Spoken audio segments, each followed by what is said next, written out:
कहानी की शुरुआत होती है नहार और सुकून की शादी से। पूरे घर में खुशी का माहौल है, मगर रूही के दिल में तूफान उठ रहा है। नहार उसके लिए सिर्फ एक इंसान नहीं बल्कि उसकी जिंदगी है। वो उसे किसी भी कीमत पर खोना नहीं चाहती। उसने अपनी माँ से कहा था, अगर नहार मेरी जिंदगी से चला गया तो मैं खुद को पहचान नहीं पाऊंगी। और अब जब नहार सुकून से शादी करने जा रहा है, रूही का दिल जल रहा है।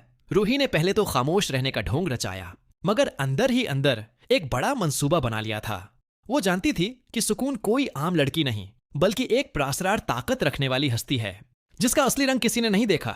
रूही ने ठान ली कि वो नहार और सुकून के बीच ऐसी गलत फहमियां पैदा करेगी कि उनका रिश्ता हमेशा के लिए टूट जाए। शादी के दिन रूही ने मंडप में पहुंचते ही सबको हैरान कर दिया। वो अचानक नहार और सुकून के सामने आ गई और बोली, ये शादी नहीं हो सकती। नहार चौंक गया। रूही ने कहा, नहार, तुम जानते हो या नहीं, लेकिन जिससे तुम शादी करने जा रहे हो वो इंसान नहीं है।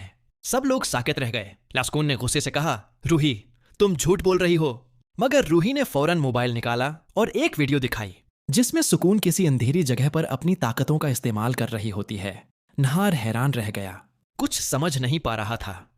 घर वाले सुकून पर सवालात करने लगे। सुकून ने वजाहत करने की कोशिश की कि यह सब गलत फहमी है, लेकिन रूही ने हालात ऐसे बना दिए कि किसी ने उसकी बात पर यकीन नहीं किया। इसी दौरान रूही ने अपनी अगली चाल चल दी। उसने पहले ही मंडप में एक खास मंत्र से भरा हुआ पानी रखवा दिया था, ताकि जैसे ही सुकून बैठे उसकी ताकतें कमजोर होने लगें। और वही हुआ। जैसे ही सुकून मंडप में बैठी, उसकी आंखों का रंग बदलने लगा, हाथ कांपने लगे और उसका असली रूप आहिस्ता आहिस्ता जाहिर होने लगा। लोग खौफजदा होकर पीछे हट गए। नहार ने उसे संभालने की कोशिश की, मगर सुकून खुद पर काबू नहीं रख पा रही थी। वो चीख कर बोली, रूही, ये सब तूने किया है ना? रूही मुस्कुराई और बोली, हाँ सुकून, आज सब तेरे असली चेहरे को देखेंगे। अब नहार तुझे कभी कबूल नहीं करेगा। नहार अंदर से टूट गया। उसे यकीन नहीं आ रहा था कि जिससे वो मोहब्बत करता है वो एक पुरअसरार ताकत है।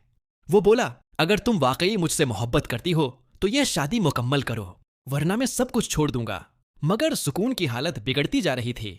वही वहां से भागना चाहती थी। उसने सबके सामने कहा, मैं ये शादी नहीं कर सकती। मंडप में सुनाटा छा गया, शनाइयां रख गई और माहौल में एक अजीब सी खामोशी छा गई। सुकून जैसे ही वहां से निकली, रूही के चेहरे पर इत्मीनान की मुस्कुराहट आ गई। उसने दिल में कहा, नहार सिर्फ मेरा है तो सुकून की जगह अब कोई नहीं ले सकता। लेकिन कहानी यहीं खत्म नहीं होती, क्योंकि इसी लम्हे नहार ने रूही की आंखों में देख कर कहा, रूही, अगर यह सब तेरा मंसूबा था तो याद रख, मैं तुझसे और भी दूर चला जाऊंगा। रूही की मुस्कुराहट मान पड़ गई। उसे एहसास हुआ कि वो जीत कर भी शायद हार गई है। सुकून चाहे मंडप छोड़कर चली गई हो, मगर नहार के दिल में उसकी जगह कोई नहीं ले सकता था। आने वाले किस्तों में दिखाया जाएगा कि सुकून अपनी ताकतें वापस पाने की कोशिश करेगा और रूही की चालों का जवाब देगी। दूसरी तरफ नहार अपने दिल की सच्चाई तलाश करेगा। क्या वो रूही से मोहब्बत करता है या सुकून से? मगर एक बात तय है, इस तमाशे के बाद मनसंदर की कहानी का रख बिल्कुल बदल जाएगा। सुकून की कमजोर होती ताकतें, रूही की जीत का फरेब और नहार का दर्द, उन सब के बीच शुरू होगा एक नया खेल, जहां असली और नकली मोहब्बत की पहचान सामने आएगी।